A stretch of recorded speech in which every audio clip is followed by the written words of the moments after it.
During the Clone Wars, the Confederacy of Independent Systems had a number of intimidating flagships and vessels to wreak havoc across the galaxy, but how much did they all cost? The lucrehulk was developed by Hoersch-Kessel Drive Incorporated, and it was a starship utilized by the Trade Federation originally to haul freight, but by the time of the Clone Wars they were illegally modified to become battleships and droid command centers, featuring a large communications array and a central control computer designed to radio commands to massive droid armies from remote locations that helped the Trade Federation officials to command battles far away from danger. And for one of these, it would cost 500 million credits. The Munificent-class star frigate was developed by Qureen Revolutionary Industries and Hoersch-Kessel Drive Incorporated, used by the Confederacy of Independent Systems and the Banking Clan and the Trade Federation. Interestingly enough, it was funded by the Banking Clan to guard their own planet and their corporate needs across the galaxy. They were fast, lightly armored warships that were designed to operate in squadrons supported by smaller craft to take down larger capital ships. They were armed with heavy laser cannons and ion cannons alongside with hyperwave jammers, and of course an array of light to medium blaster cannons, featuring a Class 1 hyperdrive and ion drive thrusters. For one of these, it would cost 12 million credits. The Providence-class Dreadnought was developed by the Free Dock Volunteer Engineering Corp and the Rendili StarDrive, and it was designed by Qureen engineers.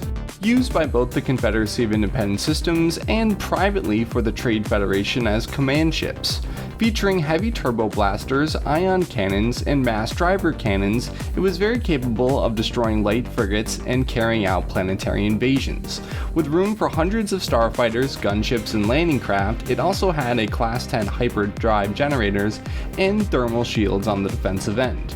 And for one of these, it would cost 400,585,000 credits.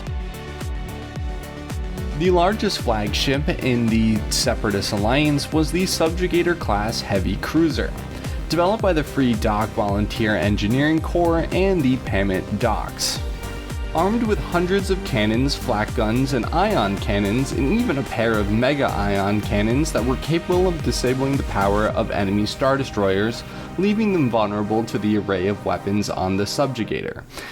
It had a Class 2 hyperdrive, and few of these ships were ever produced, by far the most intimidating of all of the CIS fleet, and for one of these it would cost 875,500,000 credits, by far the most expensive ship in the Confederacy of Independent Systems Navy.